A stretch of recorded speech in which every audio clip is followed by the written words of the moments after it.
September 2011, Barnabas Gomez Garcia and Felix Gomez Castro were beheaded live on camera for the world to see. While you might say this act is common amongst cartels, what made this live stream really horrific was the method used by El Chapo's sicarios. These are Mexican cartel's most brutal live streams ever recorded. Mi nombre es Carlos Enrique Sánchez Martínez, alias el Cholo, originario de Guadalajara, Jalisco. Me encuentro en esta situación por ser contra del CJAG.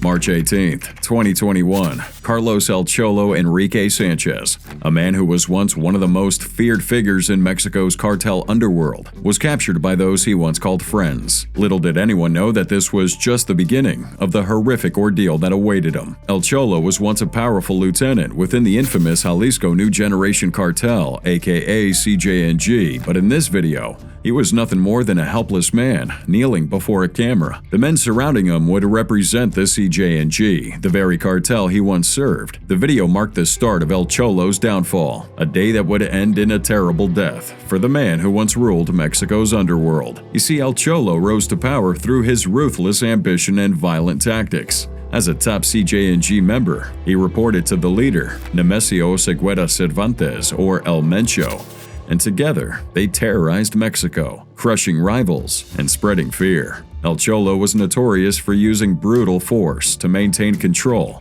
However, his ambition eventually led him astray. He saw himself not just as a follower, but as a potential equal to El Mencho. He wanted a kingdom of his own, and he was willing to risk everything for it. 2017, El Cholo makes a decision that would set the stage for his demise. He defected from the CJAG, joining forces with another high-ranking lieutenant, Eric Valencia Salazar, known as L85. And like El Cholo, Salazar felt betrayed by CJAG and sought revenge. Fresh out of prison, L85 partners with El Cholo to build their own empire. The two create the Nueva Plaza Cartel, a rival organization determined to eliminate El Mencho's empire. Together, they hope to seize control over the lucrative drug routes in Guadalajara, a city that CJAG controlled. Their actions then declared an open war against the CJAG, and in this ruthless world of cartels, challenging the status quo was a ticket to death. 2018, the streets of Guadalajara were engulfed in violence as Nueva Plaza and CJAG fought for dominance. The brutality of this conflict was beyond measure, with widespread disappearances and unyielding bloodshed that left citizens living in constant fear. El Cholo and his cartel made a powerful statement when they succeeded in assassinating Marcos Hernandez, the CJAG's financial expert. But this wasn't just a blow to CJAG resources, it was a personal affront to El Mencho. Furious, Mencho vows to make Cholo's downfall an example for anyone who dared to betray him. In response, the CJAG launched an aggressive hunt for El Cholo. Now it seemed El Cholo was untouchable. The hit squad Mencho sent after him fell victim to a well-executed counterattack by Nueva Plaza. But despite that humiliating setback, the CJAG is relentless. With each day, El Cholo's advantage reduced. He knew his luck could never hold forever. The reach and resources of the CJAG meant that they would stop at nothing to bring him to justice. March 18, 2021, El Cholo's luck finally runs out when he was captured in a targeted raid executed by CJAG sicarios. He was forced to kneel in front of men who were once his comrades, but now bore weapons that would seal his fate. In the video that followed, El Cholo was ordered to give his final words. In a somber tone, he confessed to his actions against CJAG, admitting to the bloodshed he had caused in Guadalajara, and even implicated high-ranking police officers who had aided him. Me encontré en el Distrito Federal con Omar García Harfuch para que me brindara apoyo, ya que ambos somos contras del CJAG. His statement, filled with regret, was as much an apology as it was a warning. He told any remaining supporters to focus on their families,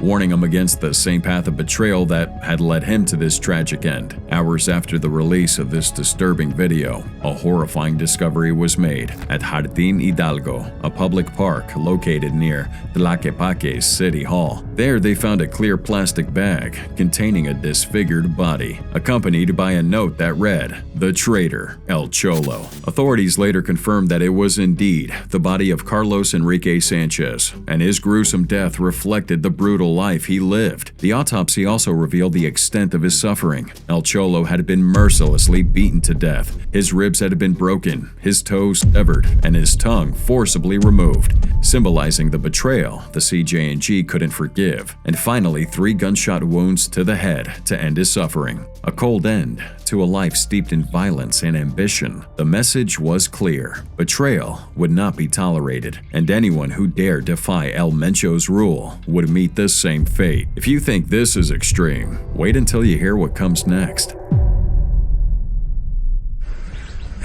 Me dedicaba al narcotráfico en la ciudad de Phoenix. Caí preso. Tengo 2 meses y medio aquí en Cubrir la Loma.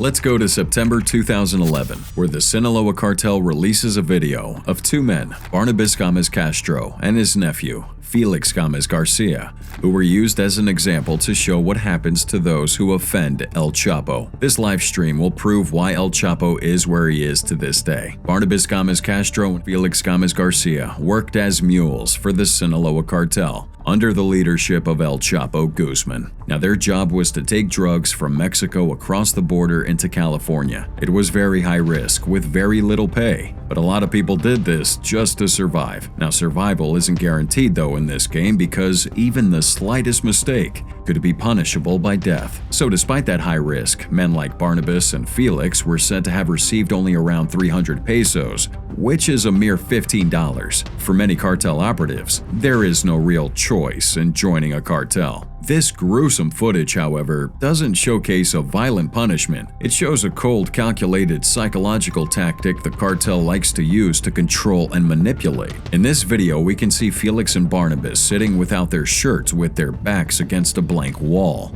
surrounded by masked men wielding rifles. Now, what's even more troubling here is how calm both men are, despite knowing what fate awaited them. Now, you might think that they're high on drugs, or maybe it's just that they knew it was pointless trying to fight or beg for mercy.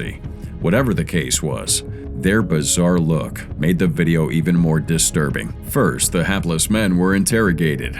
In Spanish, Felix warned, "Think next time you decide to give the finger, think about it very carefully, because it's not easy being here, and you never return. With these people, you don't play around. The people of El Chapo are not how they say they are." Once the brief interrogation was concluded, the captors brutally executed their victim. Felix was decapitated first with a chainsaw, a method known for its brutal psychological shock. The outcome is horrific, reflecting the cartel's extreme willingness to inflict violence. As sick as Felix's execution was, Barnabas didn't show any emotions. Sitting close behind Felix, he didn't even flinch, even when the chainsaw blade grazed his own arm. That reaction, or lack of it, deepens the sense of horror, as we wonder how someone could remain so unmoved in such a situation. After Felix's execution, Barnabas meets a similar fate, but with a knife instead of a chainsaw. The cartel loves doing stuff like this. Chainsaws for a quick terror, and then knives for slow suffering, to create their fear and control. Everything they do is usually to traumatize and intimidate. Now, it was discovered that Felix had a run-in with U.S. law enforcement just a few years prior. June 17, 2011. Felix was arrested in Phoenix, Arizona, on charges of distributing and transporting drugs. At the time, he used the alias Paulino Gomez Garcia, but his mugshot from that arrest closely resembles the figure seen in the execution video, proving he was the same person. So during his arrest, Felix managed to post bail, a substantial amount of $20,000, which raised eyebrows given his reported low earnings from the cartel. How was he able to afford bail on a salary that barely covered his lunch, fueling speculation that he might have used cartel funds or even cooperated with U.S. authorities in some way? Now, these theories usually have some truth to them, as cooperation with law enforcement or losing cartel assets often lead to grave punishments within the cartel structure. So it is possible that Felix's arrest marked the beginning of his troubles with the cartel. You see, in the cartel, these mistakes like botched shipments, misused funds, or even tipping off authorities can be really fatal. And that's because for the cartel, loyalty is everything, and any sign of betrayal means death. In the end, the brutal live stream execution of Felix Gomez Castro and Barnabas Gomez Garcia serves as a chilling reminder of the lengths to which the cartel will go to enforce loyalty and instill fear. This video was more than just a punishment. It was a message to anyone within the cartel considering betrayal. Now that was pretty gory, but we gotta check out what happened to this next one, who was supposed to be the most feared hitman of Los Unidos. 17th of October, 2020, the CJAG captured the most feared hitman from Los Unidos, known as Ghost Rider.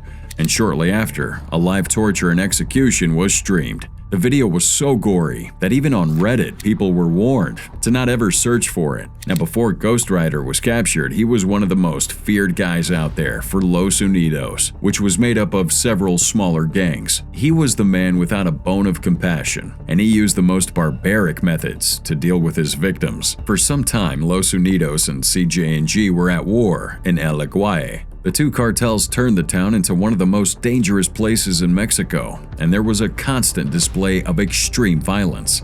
His first act of brutality, taking the lives of an innocent family. A father and his young son caught in the crossfire, killed, their bodies mutilated and unrecognizable. But Ghost Rider's depraved mind wasn't satisfied. He set the child's remains on fire, a sickening show of power and dominance. However, this only marked the start of his terrifying spree that would stun even the toughest. Even the police weren't spared from the madness of Ghost Rider. One time, he took a cop and just dismembered him, slowly and carefully. You see, Ghost Rider was a maniac, taking pleasure in the pain of others, but he never imagined that he himself would face the same torture. October 17th, 2020. After several attempts, the CJAG finally captures Ghost Rider, and it was finally time for him to face the consequences. Instead of taking him out instantly, the CJAG takes him to a remote ranch, where they would take the greatest pleasure in torturing him. You see, this guy was a high-profile sicario, so the CJAG had to send a message. Now, in this video, which is too gory to upload on YouTube, Ghost Rider was bound by rope so he couldn't move his hands.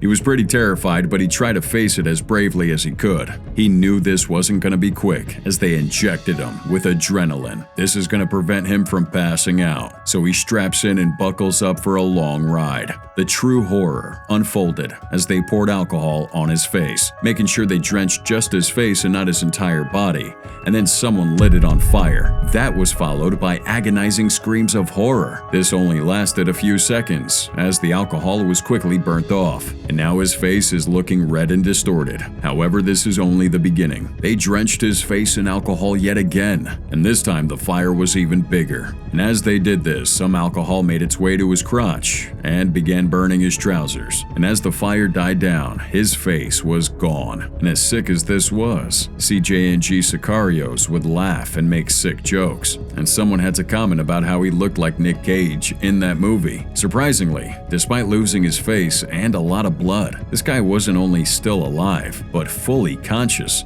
and trying to beg for mercy. The live stream continues with CJAG sicarios repeating the whole process of pouring alcohol on his face and setting it on fire. Eventually, even the adrenaline couldn't keep him alive any longer, and he slowly succumbed to the torture. To date, this remains one of the most horrifying videos from any Mexican cartel, but the next horrific execution method will leave you speechless.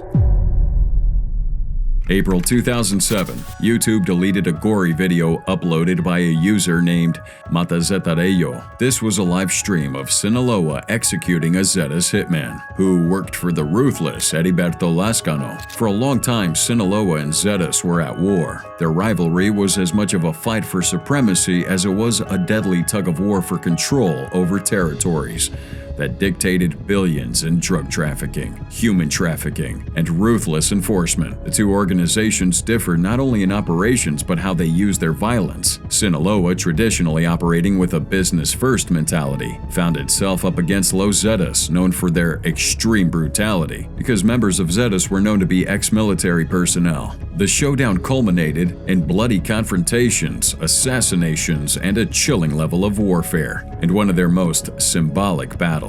Sinaloa forces captured one of Heriberto Lascano's hitmen. Lascano was one of the most feared leaders of Los Zetas, notorious for his deadly attacks and the alleged role in the Acapulco massacre, a ruthless attack that sent shockwaves across Mexico. As Lascano's hitman was brought into captivity, a grim scene unfolded. This unseen interrogator in the background asked him a question: "Were you involved in the Acapulco killings?" At first, he initially acted like a tough guy, refusing to answer any question, but this only made his torture worse. After several beatings, Lascano became more cooperative and confessed that he carried out that massacre. It was odd that the Sinaloa cartel, in this ironic twist, justified their violent quest against Los Zetas by declaring that it was an act of patriotism, and they even encouraged all other Mexicans to join them in getting rid of the Zetas. While both groups had caused immeasurable suffering to Mexican society, Sinaloa positioned itself as a lesser evil. In the video, the sicario was stripped of his underwear and tied to a chair. Across his chest was a freshly drawn letter, Z, symbolizing Los Zetas, but this time it's to mock the cartel, to prove they indeed had captured the right person. The camera showed the word Lascano etched into the man's leg. Then came the worst part. They him, but instead of using a blade, they decided to use a chainsaw. As the camera cut, the final message appeared in blood red, delivering an unmistakable warning to Lascano: "You're next." Now, it would be El Chapo that popularized the chainsaw method, and it became a signature of the Sinaloa cartel's approach to instilling fear. Many of these barbaric tactics were confessed by Valdez Rios, known as Memin, a former Special Forces operative turned cartel sicario. Rios had worked directly under El Chapo, and he said that his boss preferred this gruesome method to deliver a resounding message. However, when it comes to extreme executions, these Mexican cartels are only just warming up. It's August 2023, and the CJAG stream a video showing 5 boys between the ages of 19 and 22 who are being held captive. These poor boys were tortured beyond imagination while being recorded, but the story behind the scenes gets even darker than what was captured on tape. Mexico has a serious cartel problem, we all know this, but what makes it really scary is how the cartel gets innocents involved in all of it. In cartel-dominated territories, young men looking for work are increasingly falling prey to deceptive recruitment tactics orchestrated by cartels. Job ads promising easy money, stable employment, and growth opportunities often lure unsuspecting youths, desperate to support themselves or their families. However, victims who respond to these ads often don't immediately realize they've been caught in a trap, and when they do, it's usually too late. Many victims are forced into cartel operations, while those who resist face an even worse fate, which might include becoming props in humiliating and gruesome videos used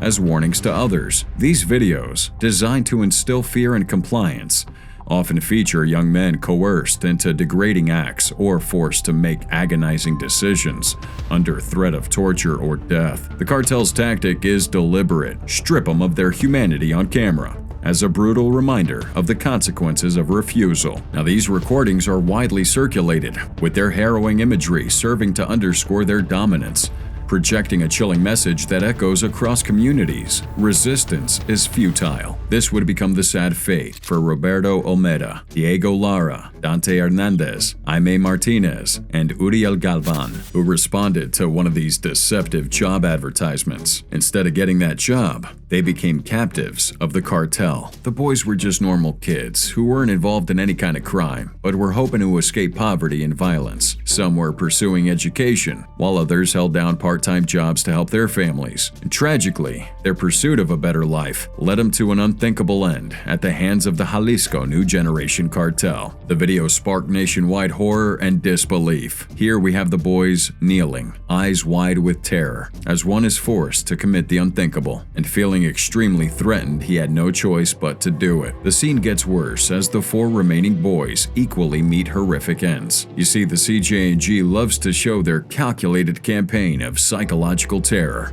And sadly, this wouldn't be an isolated event. This organization's cruelty has left a trail of countless victims, including 3 university students. Police in Jalisco, Mexico say they now believe 3 film students that went missing last month were killed by the cartel and dissolved in acid. With few legal jobs available and cartel deception lurking behind what appear to be genuine job offers, these poor young men in cartel-affected areas find themselves in an ever-narrowing corridor of survival. The event caused nationwide outrage, with people demanding justice and better protection for the youth of the country.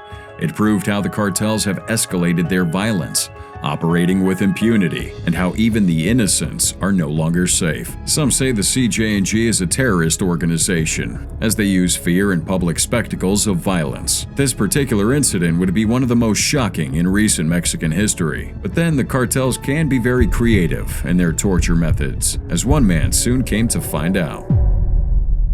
September 2019, this unknown man found himself in the clutches of the cartel after he was accused of sexual assault. Now, many thought he would just simply be beaten, but it turned out that in this graphic video that soon circulated online, they went to castrate him in the worst way possible. The footage depicts a suspected who was stripped, restrained, and attacked by the dog at the command of his captors. The assailants are alleged members of a drug cartel in Mexico City, who decided to dish out what they saw as vigilante justice. The man, a local in his late 20s or 30s, was accused of raping a young woman in the community. Despite his courage, local authorities reportedly provided minimal support, and the case saw no progress. Months had passed without consequence for the accused, until the cartel apparently took justice into their own hands. Under the pretense of a business meeting, the cartel lured this man to a secluded area, where they had prepared to broadcast what would unfold next, an IG live session, streaming to select followers. What followed was nothing short of a nightmare. As they go live, the man is restrained by several cartel members, while a trained pit bull was directed to attack. At first, the dog lunged for the man's throat, but was repeatedly pulled back and redirected towards his lower body, specifically to tear into his groin.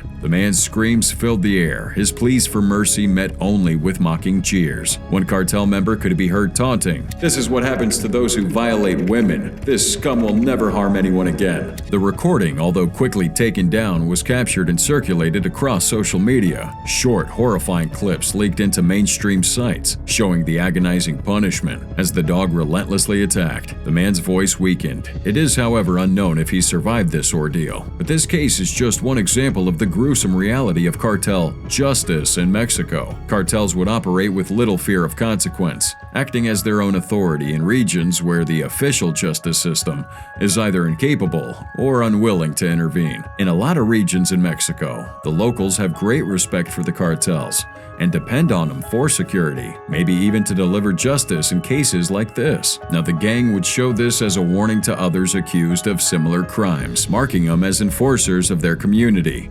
Meanwhile, Mexico has faced a rising tide of public anger over the pervasive violence against women, which often goes unaddressed by authorities. The so-called glitter revolution emerged as a response to the country's femicide crisis, marked by daily reports of women being murdered, raped, or even disappearing. When law enforcement fails to protect, communities sometimes have to turn to vigilantism, further perpetuating the cycle of violence. However, the gruesome video did little to resolve the frustration that citizens feel towards the justice system. Instead, it showed a broken system that's neither able to prevent nor effectively prosecute crimes, which leads to further erosion of public trust. While most people across the world are enraged by this video, in Mexico, the people loved it because they believed that justice was truly served.